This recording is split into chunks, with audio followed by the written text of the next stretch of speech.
You think you know a person by their uniform, by the badge they wear, or the stories they tell? You think you can measure a man's worth by the weight of his wallet or the silence of his past?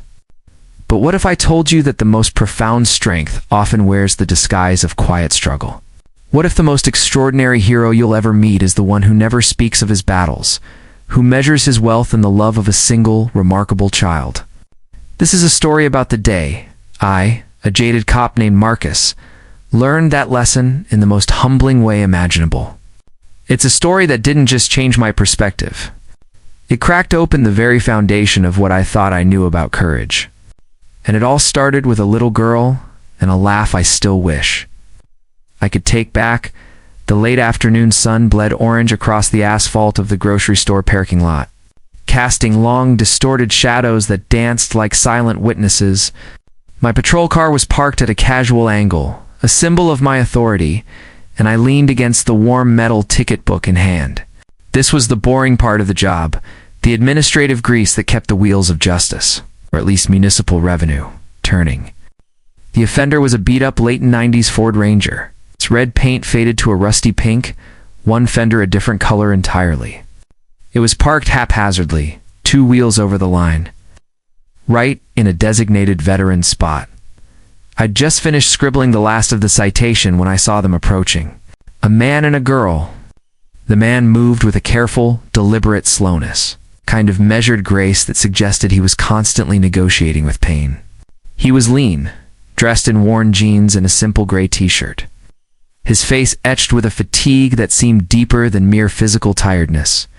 His eyes, a calm, weathered blue, took in the ticket in my hand, and a sigh, so quiet it was almost stolen by the breeze, escaped his lips. But he said nothing. It was the girl who spoke. She couldn't have been more than 10.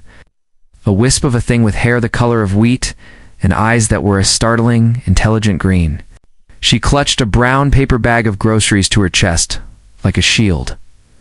"Officer," she said, her voice clear and firm, belying her sighs. "Please, you can't give us a ticket. My dad is a veteran. He's allowed to park here." I offered her the smile I reserved for well-meaning but misguided citizens. It was a practiced, patient expression. "I'm sure he is, sweetheart. But to use this spot, you need a specific placard or license plate. This truck doesn't have one." I gestured with the ticket. Rules are rules. The man, her father, finally spoke. His voice was a low, gravelly baritone, worn smooth by time, and I assumed hardship. "It's okay, Lily. I forgot to renew the paperwork. It's my fault." He placed a gentle hand on her shoulder. "Let's just go home." Her small jaw set with a determination that was almost frightening in its intensity. She looked from her father's resigned face back to mine, her eyes pleading. "But he is a veteran," she insisted. "He was in the army. He was special forces." The words hung in the air, and I couldn't help it. A short, sharp laugh barked out of me before I could stop it. It wasn't a cruel laugh, not intentionally. It was a laugh of pure, unadulterated disbelief. This man with his threadbare clothes, his ancient truck, his aura of quiet defeat special forces, the Green Berets. The very idea was ludicrous. In my 15 years on the force, I'd met my share of guys who inflated their service, who claimed a glory that didn't belong to them. This felt like another one of those stories, probably fed to an impressionable daughter to preserve some shred of dignity. "Special forces, huh?" I said, the smirk still playing on my lips. I looked at the man, expecting to see guilt or shame, but I saw neither. I saw only a deep, profound weariness, and something else, a flicker of what might have been pity, directed not at himself, but at me. "Lily, that's enough," he said, his voice firmer now. "The officer is just doing his job." "But it's true," she cried, her voice cracking with frustration. Tears welled in those brilliant green eyes. "He has the scars. He has the things in the box. Let me show him, Dad, please." The man, whose name I still didn't know, shook his head slowly. "No, baby girl. Some things aren't for showing off. They're just for remembering." He tried to guide her toward the truck's passenger door, but she planted her feet. a small sapling refusing to be moved by a storm. The scene was drawing awkward glances from other shoppers. I felt a pang of something not guilt, but irritation. This was taking too long. I just wanted to finish the ticket and move on to a real call. "Look, kid," I said, my patience thinning. "I appreciate you standing up for your dad. It's a good quality.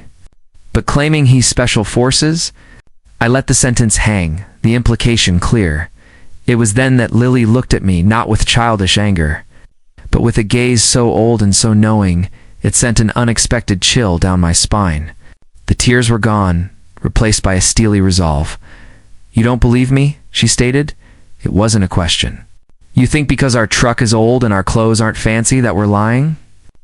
You think heroes look a certain way?" She took a step closer to me, her small frame seeming to draw itself up to its full, insignificant height. "My dad doesn't talk about it because it hurts him. He has bad dreams. He has days when the light is too bright and the sounds are too loud. He taught me how to be quiet when he needs quiet. He taught me how to make coffee when his hands shake too much in the morning." Her voice was steady, each word a carefully placed stone. "He doesn't have a fancy job because he takes care of me.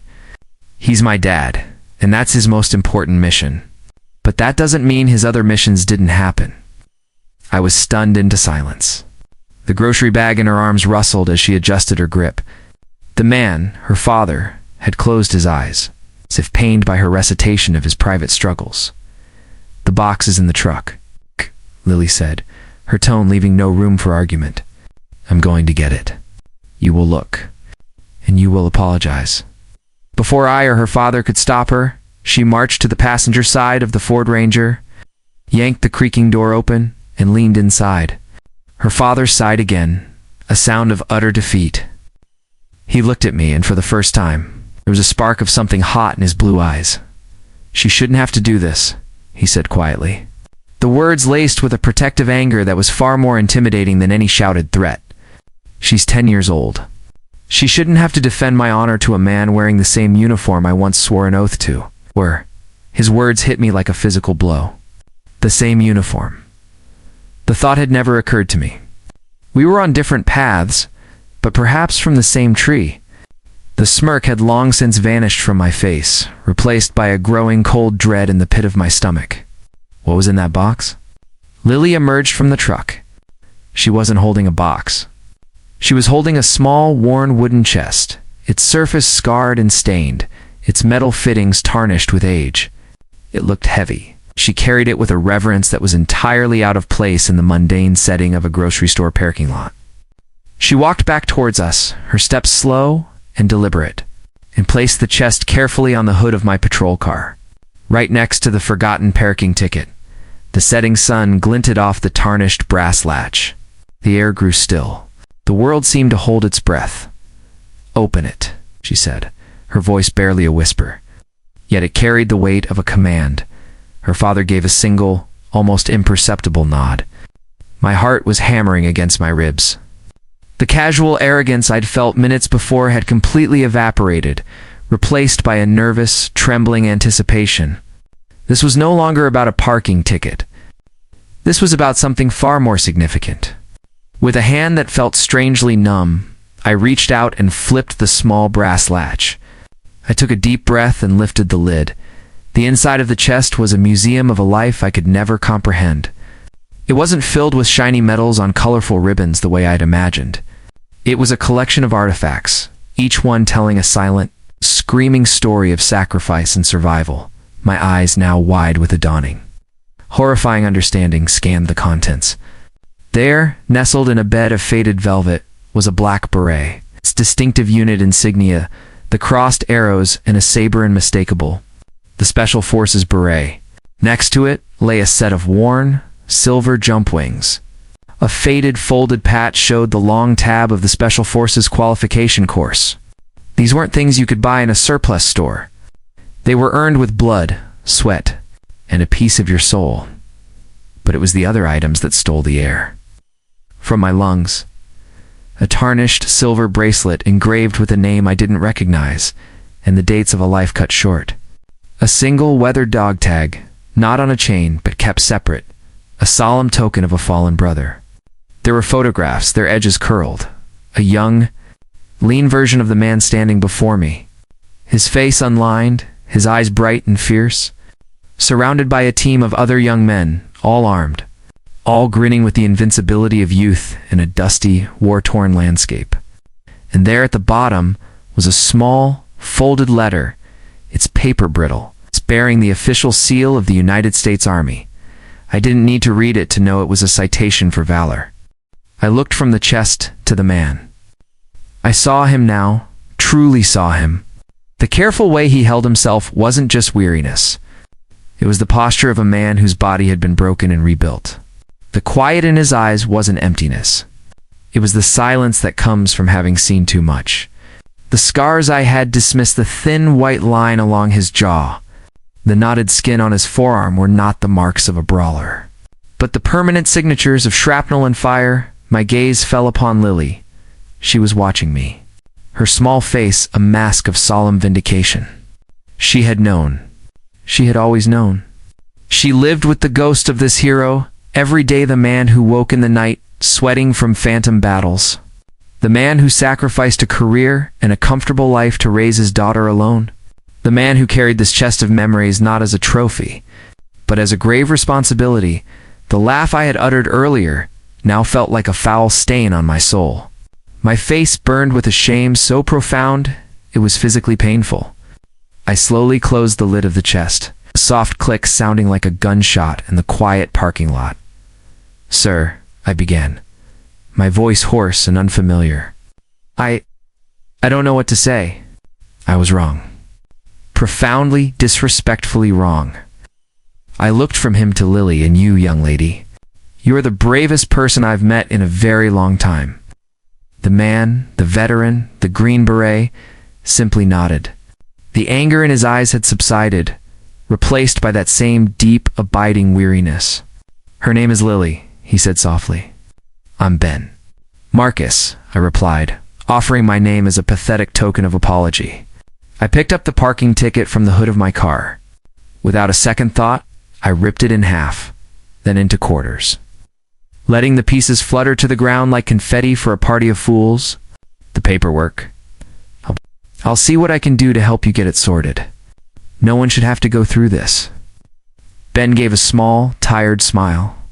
"Thank you, Officer Marcus. The help with the paperwork would be appreciated." But the resolution wasn't about the ticket or the paperwork. It was about the three of us standing in that parking lot, connected by a moment of seismic revaluation. I had judged a book by its cover, and had been schooled on the profound and painful contents within. Lily walked over to her father and slipped her hand into his. The fierce defender was gone, replaced once more by a little girl who loved her dad. "Can we go home now?" she asked him, her voice small again. "Yeah, baby girl," Ben said, his voice thick with emotion. "We can go home." He looked at me one last time. "Thank you for listening." Could only nod, my throat too tight to form words. I watched as he helped Lily into the truck, placed the sacred chest carefully behind the seat, and then walked around to the driver's side. He moved a little easier now, it seemed, as if a small fraction of the immense weight he carried had been lifted, not by me, but by the unwavering faith of his daughter.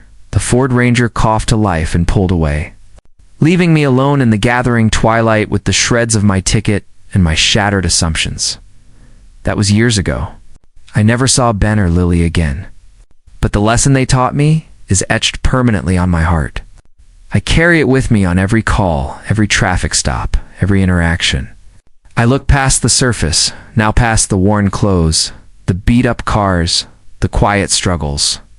I remember that extraordinary courage often resides in the most ordinary of places.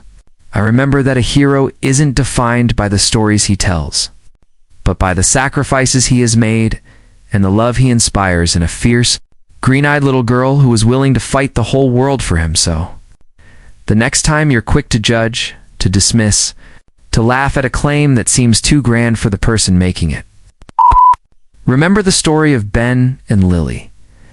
Remember that the strongest currents often run silent and deep. And know that sometimes the most powerful force on this earth is not a weapon or a rank, but the simple, unshakable love of a child for her father. A love powerful enough to humble even the most jaded of hearts.